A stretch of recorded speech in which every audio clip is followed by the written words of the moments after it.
오늘 파리 생제르맹이 흡이차의 데뷔전 이제 19라운드 랭스전에서 무승부를 거뒀는데 오늘 선발 라인업이 굉장히 재밌었어요. 그러니까 이강인 선수가 오늘 선발로 나오는 경기였는데 위치 자체가 독특했습니다. 그러니까 선발 라인업이 처음에 나왔을 때는 이강인이 오른쪽, 두에가 왼쪽, 이게 이제 그동안 배치였으니까 이런 식으로 생각을 했었는데 막상 경기를 시작하니까 이강인이 왼쪽, 두에가 오른쪽이었죠. 이렇게 이제 위치를 바꿔 놓은 것은 아마도 흡이차의 영입과도 관련이 있어요. 어떤 거냐면 오늘 아무래도 랭스가 수비적으로 좀 내려앉는 이러한 형태가 될 가능성이 높은 경기였었는데 여기서 흡이차가 오른발을 쓰면서 가운데로 접고 들어오고 이강인은 왼발을 쓰면서 측면으로 나가고요. 반대로 덴벨레는 반대에서 왼발로 접고 들어오고 두에는 오른발을 쓰니까 오른발로 치고 나가는 왼쪽과 오른쪽에서 두에 덴벨레 그리고 흡이차 이강인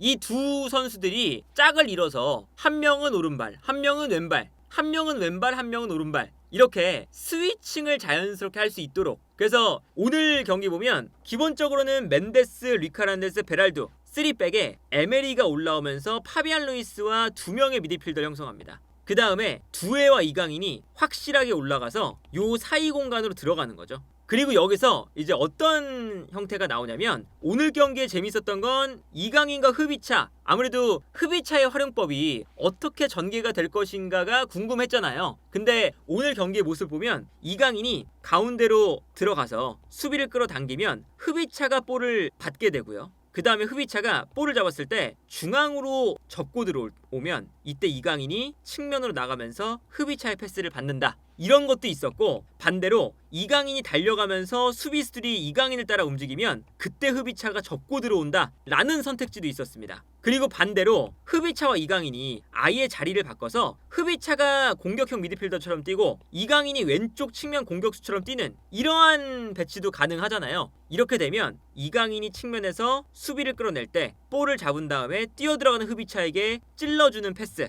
이런 형태도 가능했어요. 그래서 이제 왼쪽 라인에서 흡이차와 이강인 요 두 선수가 이제 아무래도 흡이차를 어떻게 쓸 것인가를 고민을 했을 때는 이강인의 왼쪽 중앙 미드필더 자리를 한번 시험해봤다는 것에 또 의미가 있거든요.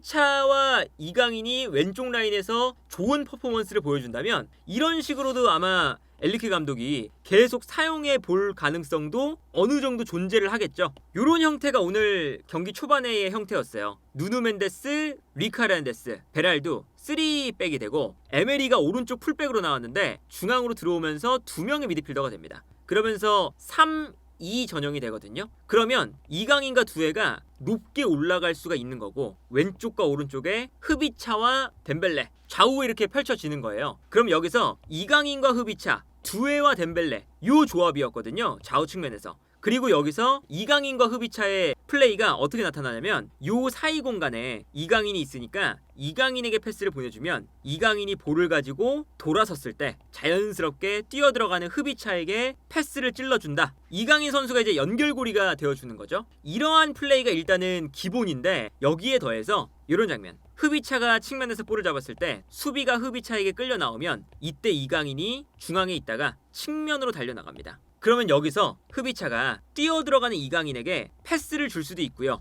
아니면 본인이 직접 이강인이 수비를 끌고 들어가니까 수비가 뒷걸음질 칠 때 본인이 가운데로 접고 들어올 수 있는 두 가지 선택지가 생기는 거죠. 그래서 이제 이강인 선수와 흡이차의 요 움직임이 나름 괜찮았거든요. 이 장면은 또 다른 장면인데 이번에는 이강인이 측면으로 나와 있고 흡이차가 안쪽으로 미리 들어가 있습니다. 그 다음에 이강인이 내려오면서 수비를 끌어내요. 그러면 흡이차가 이번에는 가운데에 있다가 뛰어들어가기 시작합니다. 그래서 이 다음 장면을 보면 이강인이 수비를 끌어낼 때 흡이차는 가운데로 들어가고 이 공간으로 이제 패스가 투입되는 장면을 볼 수가 있었죠. 그러면서 이제 흡이차가 뒷공간을 무너뜨리는 장면이었거든요. 그래서 이 다음 장 보면 흡이차가 공간을 향해 달려들고 있죠. 그러니까 오늘 경기 내내 계속 이강인과 흡이차의 스위칭이 나온 거예요. 이번에도 이강인이 측면에서 볼을 잡을 때 수비가 끌려 나오면 흡이차가 뜁니다. 그러니까 이번에는 이강인이 뛰어들어가는 흡이차에게 패스 그리고 이강인 선수가 이 타이밍에 맞춰서 패스를 정말 잘 주니까 이강인의 패스 흡이차가 침투에 들어가면서 여기서 크로스를 올리는 장면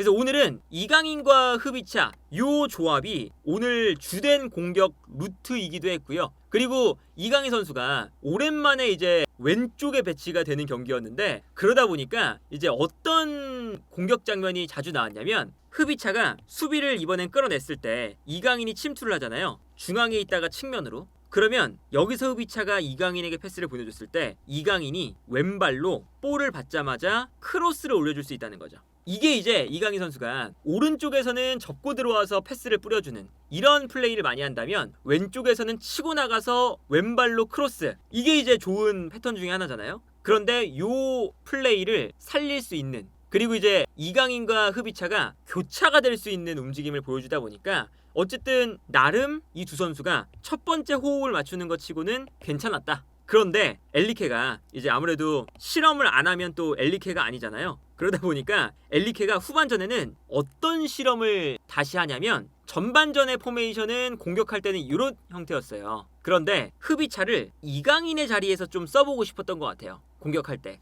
그래서 기본적으로 이 433 전형, 요 433 전형에서 자리를 바꿉니다. 다시 두에랑 이강인을 바꿔요. 그 다음에 아예 파비안 루이스와 이강인을 두 명의 선수가 수비 라인 앞을 보호하고 두에가 공격형 미드필더가 됩니다. 여기서 이제 어떤 형식으로 운영이 되냐? 이번에는 에메리가 올라가는 게 아니라 멘데스가 올라가기 시작해요. 멘데스가 이제 3백을 안 만들어요. 올라가면 흡이차가 가운데로 들어옵니다. 그러면 두에가 요 오른쪽으로 움직이는 거죠. 그래서 아까와 다르게 반대에서 3백을 만드는 거예요. 흡이차가 공격형 미드필더처럼 들어가고 두에가 오른쪽, 그러면 멘데스가 올라와서 측면을 넓게, 그리고 이때 리카르데스, 베랄두, 에메리 3백. 3백이 약간 바뀌었죠? 아까는 에메리가 올라가서 3백이 멘데스, 리카, 베랄두인데 이제는 에메리, 베랄두, 리카르데스, 그리고 이강인이 결정적으로 수비 라인 앞 공간에 위치를 합니다. 이런 형태가 만들어졌어요. 그리고 상황에 따라서는 멘데스가 가운데로 들어가면서 수비를 끌고 들어갈 때 흡이차가 중앙으로 침투한다.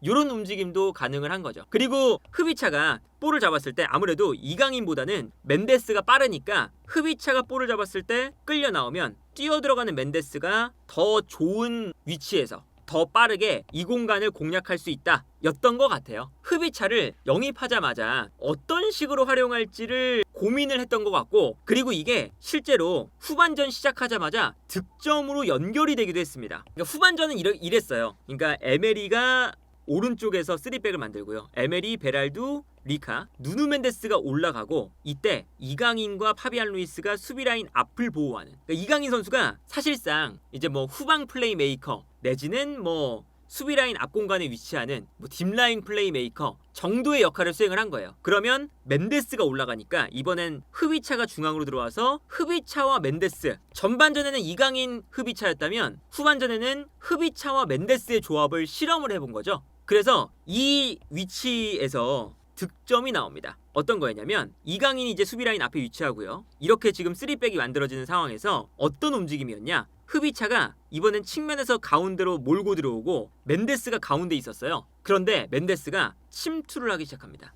그러니까 멘데스가 앞으로 달려나가면서 자연스럽게 수비를 뒷걸음질을 치게 만들어요. 그러니까 흡이차가 가운데로 접고 들어올 수 있는 공간이 생겼죠. 그 다음에 오른쪽 하프 스페이스에는 두에가 있다 보니까 흡이차가 두에에게 패스를 건네주고 본인이 가운데로 들어옵니다. 그러면서 두에가 여기서 연결고리 역할을 해요. 그러면서 이제 흡이차가 뛰어들어갈 수 있는 공간을 자연스럽게 만들어주는 거죠. 그래서 여기서 두에가 볼을 잡은 다음에 흡이차에게 패스를 보내주면서 흡이차가 달려갈 수 있는 공간을 다시금 만들어줍니다. 그리고 여기서 흡이차가 다시 볼을 잡아서 수비가 본인에게 쏠리니까 측면에 있는 덴벨레에게 패스, 여기서 덴벨레가 볼을 받아서 득점을 만드는 장면을 볼 수가 있었습니다. 저렇게 이제 흡이차를 사용하기 위해서 자연스럽게 이제 자리를 바꾼, 이강인을 수비 라인 앞에 배치시킨 이러한 전술이 나쁘지 않았어요. 그리고 이제 여기서 흡이차가 뛰어들어가는 누누 멘데스에게 패스를 찔러주면서 공격형 미드필더에 가까운 플레이를 하기 시작했죠.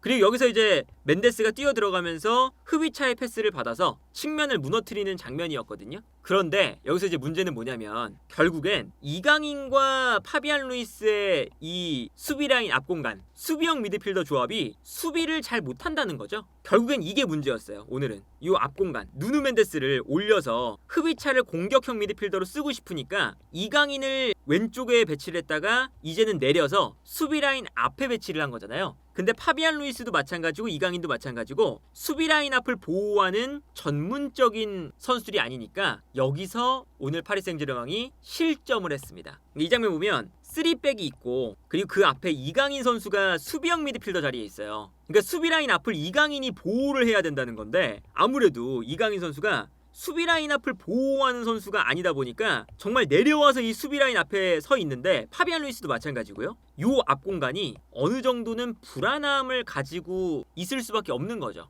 그래서 오늘 랭스에 득점이 나올 때 모습을 보면요. 3백, 파비안 루이스, 이강인 두 명의 미드필더가 있어요. 근데 랭스가 바로 측면으로 패스를 보내주면서 역습을 전개합니다. 근데 여기서 일단은 두 가지 이제 문제가 있었는데 이강인이 측면으로 나오는 것도 아니었고 그리고 에메리가 풀백이 아니니까 또 측면으로 나와서 요 공간을 또 전문적으로 커버를 하는 선수는 또 아니었어요. 그러다 보니까 측면 지역에서 그냥 선수를 내버려뒀죠. 물론 앞쪽에 있었던 두에가 이 모습을 보고 본인이 측면으로 내려와 주긴 했는데 일단은 이강인이라던가 에메리 오른쪽 라인을 커버해야 되는 이 수비적인 역할을 맡은 선수들이 요 공간을 커버하는 게 그렇게까지 뛰어나지 않다. 이게 나왔어요. 그리고 이때 이토주냐가 반대편에서 뛰어들어오니까 편안하게 볼을 가지고 있었던 나카무라 세이토가 패스를 보내줍니다. 그리고 이 패스가 들어가면서 일단 뒷공간이 무너졌거든요. 측면에서 볼을 받는 선수가 너무 자유로웠었다는 게 일단 첫 번째 문제였고 그 다음에 뒷공간으로 패스가 들어갔을 때 아무래도 이토주냐가 스피드가 빠르니까 파리 생제르맹의 선수들이 뒤로 물러납니다. 그러면 파비안 루이스와 이강인 수비 라인 앞을 보호하는 선수들도 같이 내려가야겠죠. 간격을 유지하기 위해서. 그런데 문제는 뭐였냐? 이토주냐가 볼을 가지고 올라가는데 에메리, 베랄두, 리카 3명의 선수는 내려가고 있는데 파비안 루이스와 이강인은 내려오지 않고 있어요.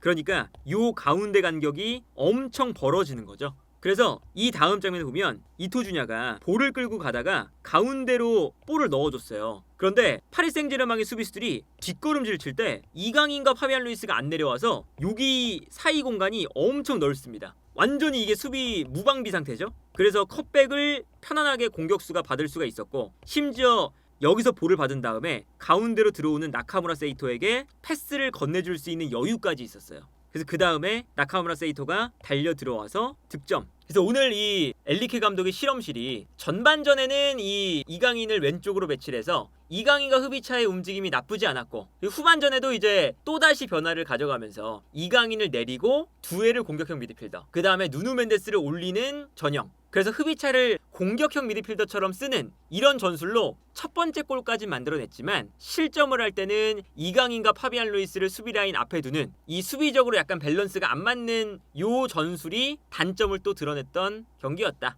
그래서 이제 오늘 경기는 흐비차가 데뷔전이다 보니까 흐비차를 어떻게 쓸 것인지에 대한 고민을 여러모로 했던 경기였어요. 물론 이제 오늘 경기 주중에 있는 챔피언스 리그 때문에 하키미가 아예 경기에 안 나왔었고 그리고 뭐 마르키뉴스도 아예 명단에서 제외가 됐었고 이강인, 덴벨레 이런 이제 주전급 멤버들이 60분만 뛰고 교체가 됐지만 그래도 오늘 경기에 쓸 수 있는 자원들로 흐비차를 어떻게 써볼까 여러 가지 실험을 해봤던 경기였고 그리고 그 와중에 이강인과 흐비차 이 두 명의 선수가 그래도 서로의 이제 움직임을 이해하고 패스를 주고받고 워낙에 볼을 잘 다루는 선수들이다 보니까 서로의 플레이가 잘 맞는 면모를 보여줘서 나쁘지 않은 그런 성과를 얻을 수 있었던 경기가 아닐까. 그리고 이렇게 사실은 파리 생제르맹이 지금 리그 내에서 리그 2위와 승점 차이가 그래도 꽤 나는 상황이잖아요. 파리 생제르맹이 한 경기를 더 하긴 했지만 10점 차이예요. 리그앙에서의 파리 생제르맹이 여유를 가져갈 수 있는 그런 이제 리그앙만의 파리 생제르맹이 얻을 수 있는 또 이점 이런 것들이 있었기 때문에 그래도 흐비차를 또 실험도 해보고 그리고 주중에 챔피언스 리그를 위해서 로테이션도 돌리는 대신에 패배는 하지 않는 그런 경기가 되지 않았나 싶고요. 이강인 선수가 어쨌든 오늘 경기는 공격적으로 엄청난 모습을 보여줄 수 있는 경기는 아니었지만 앞으로 흡이차와의 호흡이 조금은 기대되는 그런 경기였다.